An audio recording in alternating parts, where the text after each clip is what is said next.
high impact, but we know we have those specific goals, so they drive all this expense throughout JWell. And finally, it's running on a membership model that I will talk about later. Now, why are we doing this? So MIT has this unique way of seeing education, as you saw in the previous presentation. One of them, and the key element here, is problem solving. So everything, the way the homeworks are developed, the way projects are presented, and even research, everything is about solving a problem. So usually they say when students go to do an internship at an industry, they say, please give our students the problem that you think doesn't have a way to solve, or the one you're about to close because it's a waste of time. You can give it to them because they really find a way to solve these problems. The other element that is important is entrepreneurship. About 40% of undergrads, of the graduate students, they create some sort of startup. And if you pull together all the revenue from this industry, they'd be like the 10th largest economy in the world, which is a lot. So entrepreneurship is really important. Also with problem solving, there is this idea of hands-on learning. So you learn by doing. It's not only by reading a text, it's not only by looking at a video online, it's by doing, by having like something tangible. 2 billion or 2 billion? I think it's Billion. trillion. Billion. So they, I don't run these numbers, but they say that if you combine them, it would be the 10th largest economy in the world. So that's a lot.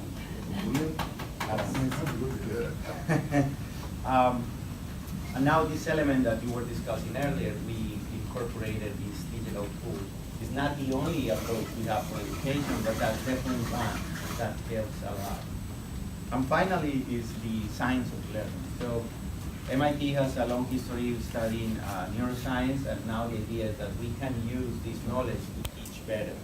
How the brain learns, how can we help students to learn better. So there is this MIT Integrated Learning Initiative that is led by Professor Gabrieli that we're trying to now put all that information into the classroom. Yes? At the other extreme, most students in the United States go to open enrollment institutions, meaning that if you have a high school diploma, you can go to college. Most of our students are enrolled in those institutions. They tend to be very large community colleges. They are funded largely by the state government and local regional governments. And they have exactly the opposite problem. So there, they have people who are dedicated to teaching and really want to teach. They have very little research productivity, so they don't have an income stream from intellectual property or patents. And the blessing and the curse is that they are well known for providing very low cost education. But the other side of low cost is that they oftentimes are underfunded and they cannot provide adequate support services, facilities, instrumentation. So they serve a mission of really opening opportunities for students who maybe 20 years ago wouldn't have even thought of going to college. They serve lots of returning adult students. And then they serve a small group of students who are very talented students, but because college is so expensive here, they started the community college because it's much more affordable. So we have these two extremes. At the community colleges, I would say this is primarily in the US where we do our technical education. And I remember from my OSTP days that the way the United States counts engineers is very different than the way India counts engineers. And I would say that outside of nursing, engineering, and business, which are vocational programs at our four-year colleges, almost all of our vocational and technical education takes place at the community college, right? So engineering, nursing, teacher education, they really are all handled by our four-year institutions. And so we have engineering technology, we have teacher assistant programs that would be at the community college, but that's the only place where we see vocational programs at our four-year schools. So most of our vocational programs are at community colleges, public institutions. We have a small number of for-profit institutions, which means these are privately owned institutions. They are income generating, tax paying, highly controversial in the US. And they started off doing primarily vocational education by working with veterans. Frankly, after World War II, that's really when they grew the most. They have evolved, and so now many of those institutions offer degrees through the doctorate. And so we have these large online schools that'll have programs all the way through the doctorate. But most of the privately owned vocational schools are small schools, right? They might serve 200 students, medical fields, engineering technology, auto repair, HVAC, air conditioning and heating. So we have these different kinds of institutions that are spread across the country. And the problem, I think, that we're trying to solve now, well, we have three big ones. Our first big problem is cost. The average family who's going to send their child to a public university in their state is probably going to spend about $100,000 to do it. And in many parts of this country, you can still buy a house for $100,000. Not in Washington, not in New York, but in the middle of our country, that is what you can buy a house with. So we have escalating costs. Community colleges are less. You can probably go to a community college for around $10,000 for 2 years. But to a low-income student, $10,000 is a car, right? So it's all proportionate. So we have many issues with cost.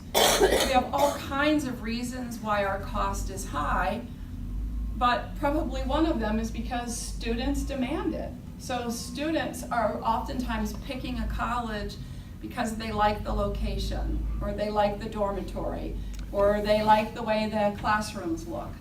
And so we have this vicious cycle where students pick colleges based on the amenities. They use federal student aid to pay for the amenities, and then they're concerned because those amenities have driven up the cost of college. We also have costs that have been driven by our department. Our regulatory burden just grows and grows and grows, so we've been the source of it. Students generally don't worry about cost. They generally can find an institution where their out-of-pocket expense is very small. So our very low-income students will oftentimes get fairly generous student aid. And our wealthy students, they write checks. But we have a very large middle class, and these are the parents who don't sleep at night because they don't know how they're gonna pay for college. And we have a program where parents can take loans to support their child in college. But we have a problem of parents who still have those loans when they try to retire. So they're living on retirement income and trying to pay back the loans, and that doesn't go so well. So cost is a huge issue for us. Completion is a challenge. Our wealthy advantaged students almost always complete their education. Our low-income disadvantaged students typically don't complete their education, and it's oftentimes because other aspects of their life get in the way, right? They have to work too many hours, their car breaks down and they can't get to the campus anymore. They have a sick child at home and they can't afford daycare. So for many of our low-income students, they don't drop out of college because college isn't good. They drop out of college because life just demands too much of them.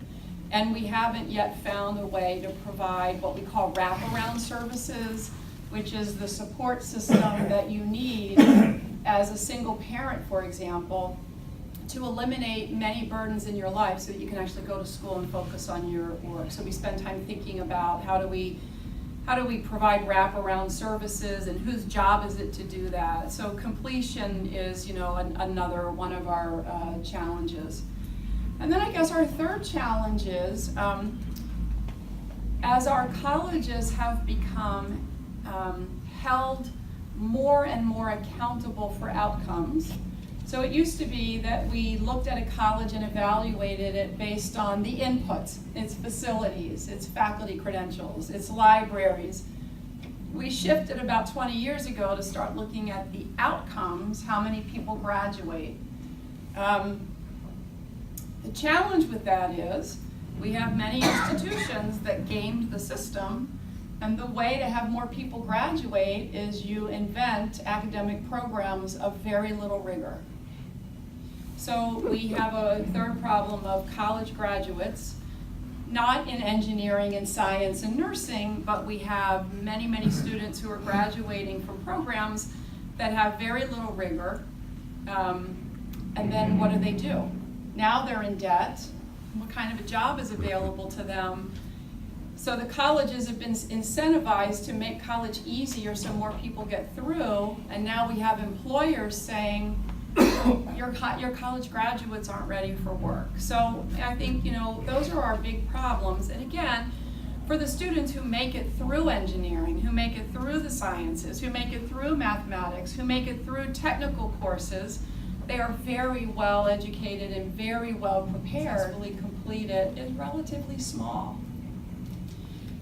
And we have had a shrinking number of technical programs because for the last 15 years our policy has been that everybody should have a 4-year degree. And I'm exaggerating when I say everybody, but substantially everybody was told, you should go get a 4-year degree. And so some of our technical programs, which actually yield some of the best jobs, the highest income in the shortest amount of time, those programs fell out of favor. Students were not interested in them. They shrunk and they kept getting smaller until eventually colleges said, well, you only have 10 students, you can't have this program. So what you see going on in the US right now is far less of a focus on Harvard and MIT and Princeton. They're just fine.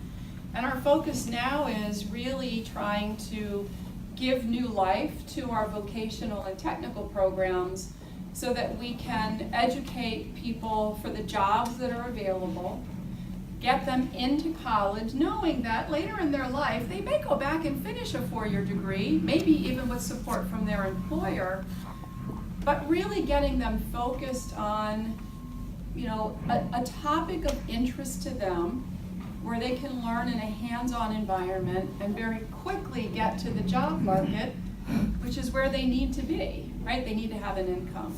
And so we're spending a lot of time thinking about how do we do that.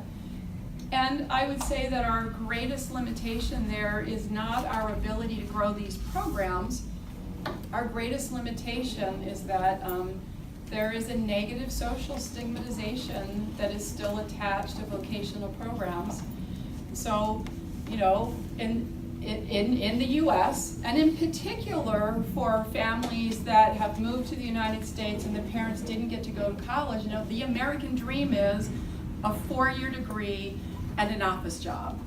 And so even though some of these vocational programs would provide better opportunities, many families don't think that's a good option for their child because they think that it is, going to put them in a lower social class.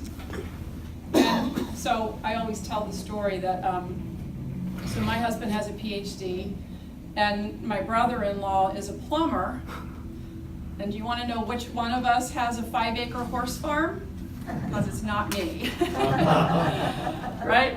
And my sister every Friday afternoon shows up at her boat that somebody else has cleaned and stocked, and she walks on the boat, and there they are, right? So in reality, when you go to some of the more affluent neighborhoods in America, what you find is that the people who live there are contractors, and people in construction, and people in plumbing. So there's a disconnect because you have this negative perception of people in those jobs, and meanwhile they are some of the highest earners. So we have to figure out how do we get past the stigmatization so that parents feel that this is acceptable. So I have 2 sons, and one went a very traditional academic route in graduate school, but my other one did an apprenticeship. He's in the trades. He did an apprenticeship in marine mechanics. It was exactly the right thing for him to do. He's had a very successful career, but when he left college to go do this, people in Washington acted like I just told them my son was dying. I mean, it was that dramatic. I mean, I got condolence letters. I got emails from people who said, oh, he'll come around. Oh, it'll get better. And I would say, no, I think this is it. I think this is where he wants to be. And the questions that follow are always, well, what went wrong? Does he have a learning disability? No. Was the college bad? No. Was his high school bad? Maybe. I homeschooled him, so that would be my fault. And so there's this assumption that because I have a son who has educated parents but went into the trades, something horribly wrong must have happened. You know, the only thing that happened is that he saved us $150,000 worth of college tuition and got himself out of the house and into a job. So this, I think, truthfully, is our challenge. I think it's the social viewpoint that truly is our challenge, because we have good programs, we have good facilities, we have employers that are dying to have these people, but we have families that are afraid that they will be selling their child short if they do anything other than a 4-year degree. So those are the challenges that we're trying to solve. In the US, I would say that, you know, we have an issue where we have people that live on the coasts that are really thought of as our educational elites, right? So we have families that live on the West Coast and the East Coast. Now, there are plenty of low-income people on the coast, but in the coastal regions, this is where you find families that always want to send their child to an institution with a better reputation than the one they went to. But then we have a whole lot of families in the middle of the country where many of those students are still first-generation college students, or where the tradition is that you stay home and you go to the college that's closest to your home.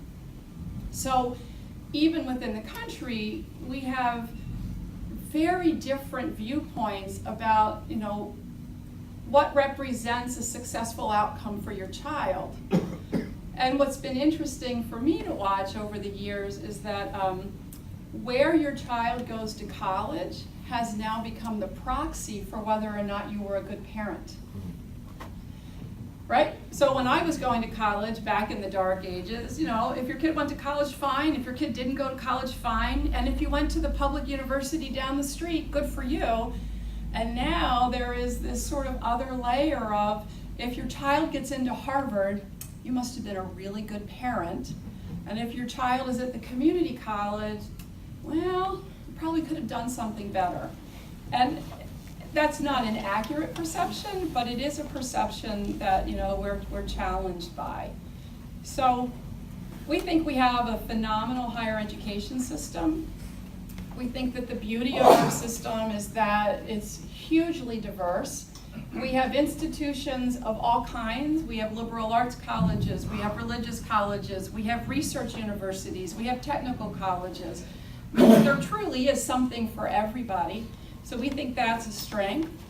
And because of open access institutions, if you have a high school diploma, you can go to college. So those are the strengths.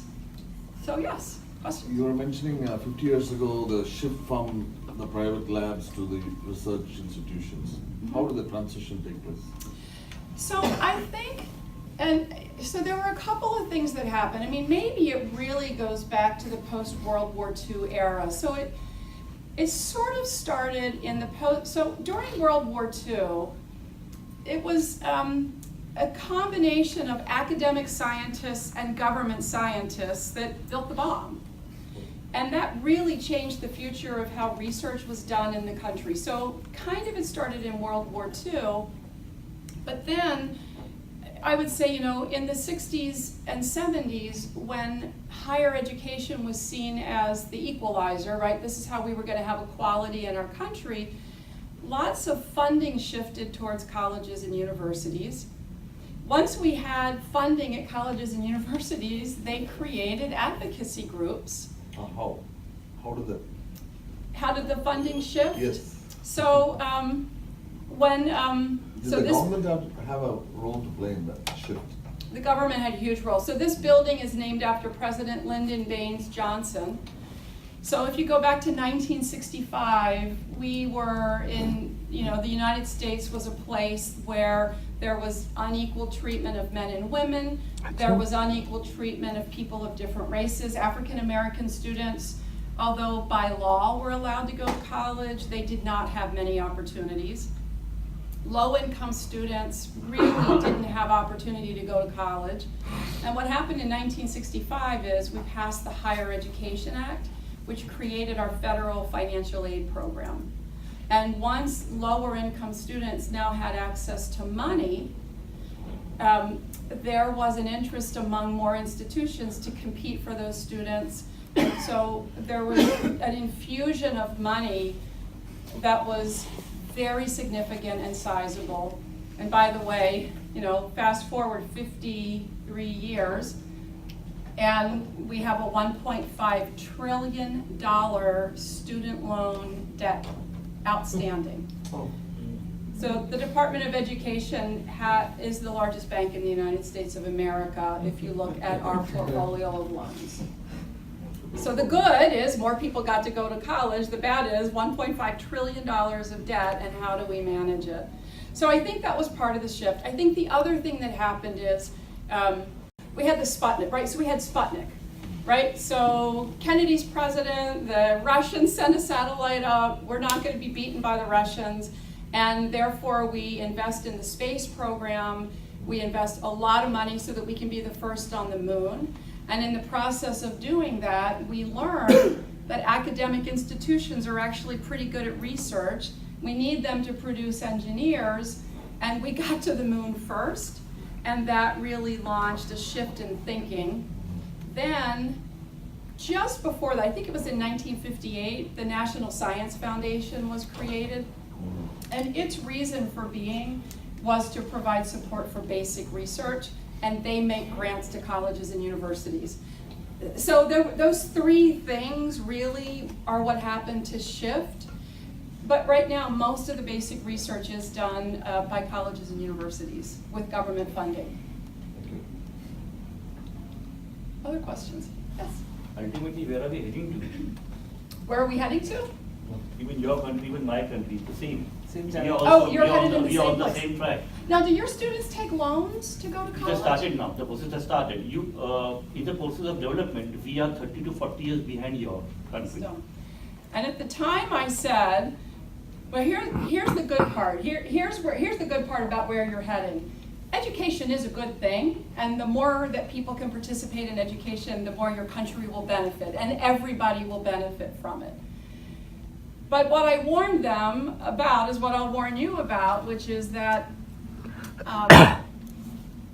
set realistic expectations for students and really try to prevent competition for the best students through luxurious campus amenities, right? So, when you build dorms and then you build nicer dorms and then you build even nicer dorms, then what you have are colleges competing for the best students, but they're not competing through academic programs. They're competing by all these other things that cost a lot. So I would say be wary of that. So, think about that. If we could go back in time, if I could wave my magic wand, and this is not the secretary's position or the government's position or the president's position, this is Diane Jones's position. I think one of the biggest mistakes we made is that when we created our financial aid system, we did not require institutions who participate in it to maintain some number of spots to enroll students through lottery. And so what we have enabled is we've enabled institutions to compete against each other for the brightest and the best. And that really has driven up cost. And I think those institutions have not really fulfilled their mission to their communities because they don't even try to serve, low-income students. I mean, maybe they'll take a teeny tiny number of them. But they compete for the best and brightest, and they invest in facilities to compete, and then that raises the price. So I would say that's one thing to think about is how do you manage the competition in a way that doesn't make the cost out of control? And then, the second thing to think about is the role of endowments. Harvard University has $35 or $38 billion in the bank. So we now have a lot of reliance on these endowments, but it also, in some ways, changes the system, because you have very wealthy institutions and then you have everybody else. So I think as you grow, think about how do you manage the competition so that the competition doesn't destroy you, and how do you encourage philanthropy in a way that helps all students and not just the wealthiest. We are 120 crore population we have now. What will we do with so many educated youths? Either we have to give them jobs. Now, if an educated person doesn't have a job, what is going to do? And we have That's a really big question in front of us. And we struggle with that. So right now our At unemployment. least you're only 20 crores, man. We are 120 crores, and we'll be crossing China in 2000. America is, I think, closer to 40 crores. We do have a few people. And 60% of the population is very young. Now these youths, when they don't have a job, what are they going to do? That's a big thing. It's a big thing. And I don't know what is going to happen. So we had that problem during the Great Recession, where even our college graduates couldn't get jobs. This is part of the reason why we have a debt problem is, between 2007 and 2014-ish, we had people coming out of college with huge debt and there were no jobs. And so they were getting a job as a clerk, which they didn't need the college degree for. Now that has shifted, unemployment is very low. So our young people, and we have a shrinking population of young people. So now we have the issue of we have more jobs than we have people. Yeah. But the problem is, if you send people to college and then they can't get a job, they're very resentful. Yeah. Madam Prime, there is a concern which is showing a win-win situation. We have people that go to Europe, but usually for postdocs. Okay. And I don't think we have American students who go to India, who go to China. I think that we're still the recipient of those transfers, not we don't contribute to those transfers. Maybe we can work out some sandwich type of program where some education is provided online, they spend a year here, spend something like that. If we can do, maybe that distance limitation will go away. Well, and I think online is huge. So back in the 90s, my husband created a program where it was, he was at the University of Maryland and they were partnered with Sweden. Yeah. And it was the 90s. Online was very new. It was the first time anybody had ever thought about, a bilateral sort of program. I think because online education is so advanced, that absolutely those kinds of partnerships are very easy to develop now. And probably the best way to do it is to find an institution that really is trying to, create a niche, create a competitive advantage. And I think when you find those institutions, they will be interested in these kind of partnerships. One of the big differences between the US and everywhere else in the world is we don't have a Ministry of Education. Okay. So we don't have government-led higher education. We have a government-led student aid system, but we, as in other countries, you have a Minister of Education that can sort of make decisions for all universities. In the US, every university is its own independent being. So we don't make decisions on behalf of universities. We can certainly encourage things with grant programs, but if you really want these partnerships, I would say seek out institutions that are looking for something new and different to provide to their students. And it may be not the Harvards and the MITs of the world, but sort of the institutions that are kind of middle of the pack. Okay. Right? So good public and private institutions, but not at the level of, right? And what you find is a lot of these middle of the pack public institutions, they really are looking for something new and innovative. And travel abroad is really popular for our students right now. So I would encourage you to think about that. Yeah. So we have just about 1 minute left. We want to make sure you have time to see a little bit of DC. So if we could maybe do one more question. And then Ma'am, you had used the word homeschooling. What did you mean by that? So that's something else that's very unique in the US. So in the United States, parents have the right to educate their children at home from K through 12. So you have the right to be your child's teacher. You can do it because you write your own curriculum. You can do it because you purchase a curriculum somebody else wrote.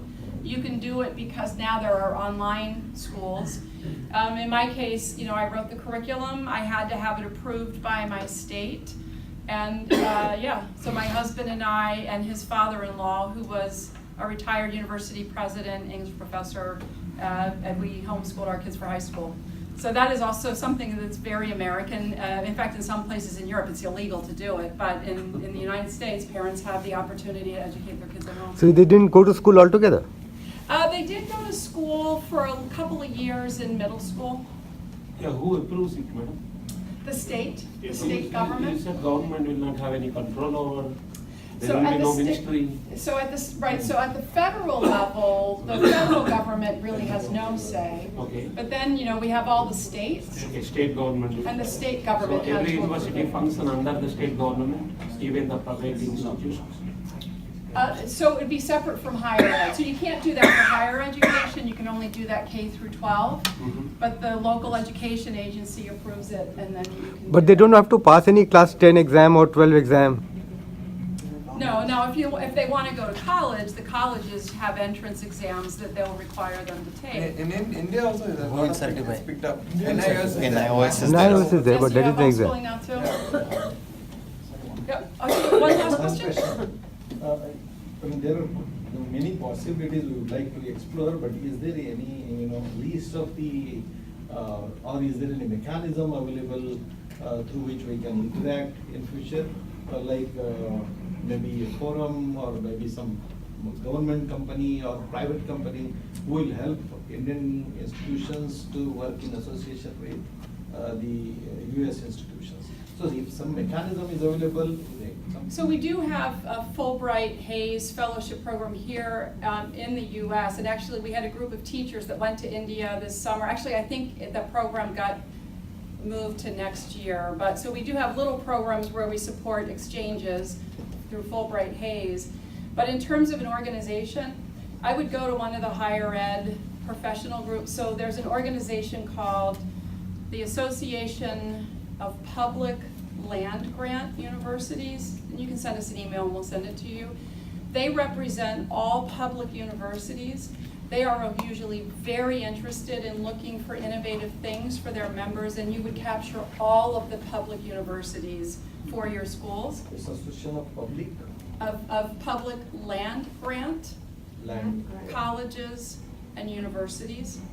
And then on the technical colleges, it would be the American Association of Community Colleges. These are nonprofits, they're here in DC. The universities and colleges are members of those organizations, and they are very proactive in trying to engage their members in new and innovative kinds of things. And we can send you that contact information. American Association of Community colleges? Community.